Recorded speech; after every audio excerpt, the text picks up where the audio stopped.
আসসালামু আলাইকুম প্রিয় দর্শক, আশা করি আপনারা সবাই অনেক ভালো আছেন। আজকে আমি আবার আপনাদের সামনে আসলাম একটা ট্র্যাডিশনাল রেসিপি নিয়ে। আজকে আমি করে দেখাবো চিংড়ি মাছের মালাইকারি। তবে এই রেসিপিটা খুব সহজভাবে করে দেখাবো আপনাদের, যাতে খুব সহজেই বাসায় এটা করতে পারেন। তাহলে চলুন আমরা রেসিপিটা দেখে নিচ্ছি। শুরুতেই চিংড়ি মাছগুলোকে হালকা করে একটু ভেজে নিতে হবে। এই জন্য আমি চুলায় একটা পাতিল বসিয়ে দিয়েছি। এখন আমি এখানে 1/3 কাপ সরিষার তেল দিয়ে দিচ্ছি। তো মাছগুলো ভেজে নেওয়ার আগে একটু দেখাই আপনাদের। দেখুন আমি এখানে 8টা গলদা চিংড়ি নিয়েছি, আর মাছগুলোকে কিভাবে কেটে নিয়েছি একটু দেখাই আপনাদের। আমি এইভাবে কেটে এটার রগটা পরিষ্কার করে নিয়েছি।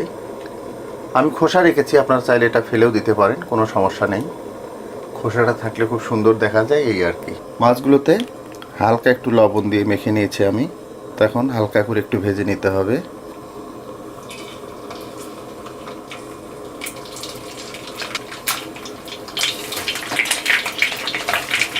সব কটা মাছ একবারে ভাজতে পারছি না, আমি 4টা ভেজে নিচ্ছি, এরপরে বাকি 4টা আবার ভেজে নিব।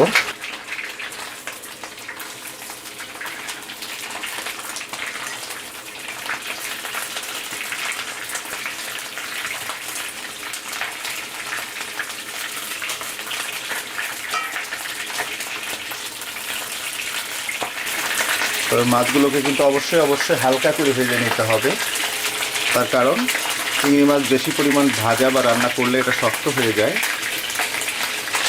দেখুন 2 মিনিট মতো আমি মাছগুলোকে ভেজে নিলাম, এগুলো ভাজা হয়ে গেছে। তো এখন এগুলো উঠিয়ে নিচ্ছি।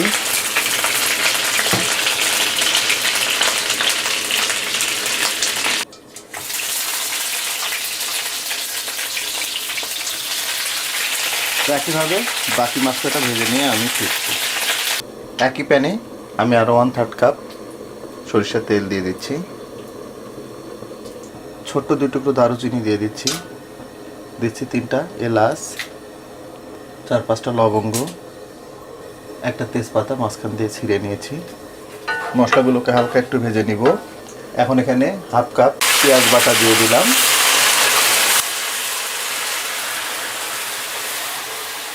দিচ্ছি 1 চা চামচ পরিমাণ রসুন বাটা, 1 চা চামচ আদা বাটা। আদা, রসুন বাটা এবং পেঁয়াজ বাটাটাকে হালকা করে ভেজে নিব, যাতে করে কাঁচা গন্ধটা চলে যায়।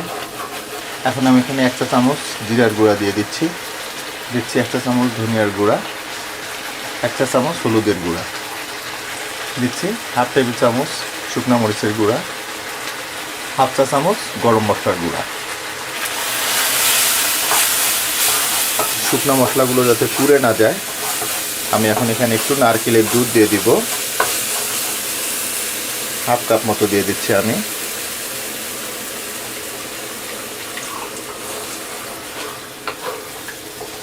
মালাইকারিটা আপনারা নারকেলের দুধ দিয়ে করবেন।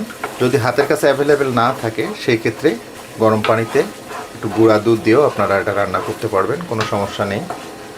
তবে নারকেলের দুধ দিলে এটার অথেন্টিসিটিটা খুব ভালো আসে। মশলাগুলোকে খুব ভালোভাবে কষিয়ে নিব। মিডিয়াম হিটে মশলাগুলোকে প্রায় আমি 3-4 মিনিট কষিয়ে নিলাম। এখন আমি এখানে অবশিষ্ট যে নারকেলের দুধটা ছিল সেটা দিয়ে দিব।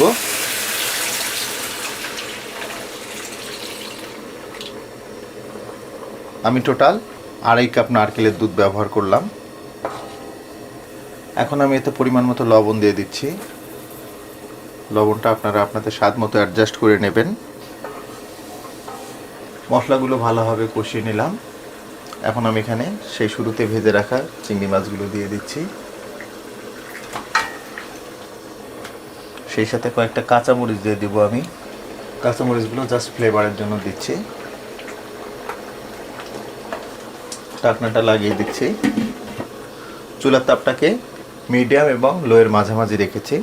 এই অবস্থায় আমরা 5 থেকে 7 মিনিট মাছগুলোকে রান্না করে নেব। মিডিয়াম হিটে মাছগুলোকে আমি প্রায় 5 থেকে 7 মিনিট রান্না করে নিলাম, কিন্তু গ্রেভিটা অনেকটাই ঘন হয়ে আসছে প্রায়। চিংড়ি মাছের ব্যাপারে একটা টিপস দিই আপনাদের। চিংড়ি মাছ কখনোই দীর্ঘ সময় ধরে রান্না করবেন না, তাতে করে মাছটা যেমন শক্ত হবে, ঠিক একইভাবে মাছটার কিন্তু জুসিনেসটাও চলে যাবে। তো আমি ঢাকনাটা আবার একটু লাগিয়ে দিচ্ছি। আর এই পর্যায়ে চুলার তাপটাকে একদম লো করে দিব। লো হিটে মাছগুলোকে আর জাস্ট 3 থেকে 4 মিনিট আমরা রান্না করে নেব। লো হিটে মাছগুলোকে জাস্ট 5 মিনিট মতো আমি রান্না করে নিলাম। মালাইকারিটা কিন্তু আমাদের রান্না কমপ্লিট। এই গ্রেভিটা যতটুকু কনসিস্টেন্সি থাকা দরকার সেটা চলে আসছে, দেখুন। তো আমরা এখন এর চুলার জালটাকে বন্ধ করে দিচ্ছি, একটু পরিবেশন করে দেখাই। এবারের ফাইনাল লুকটা দেখুন কতটা ইয়ামি হয়েছে।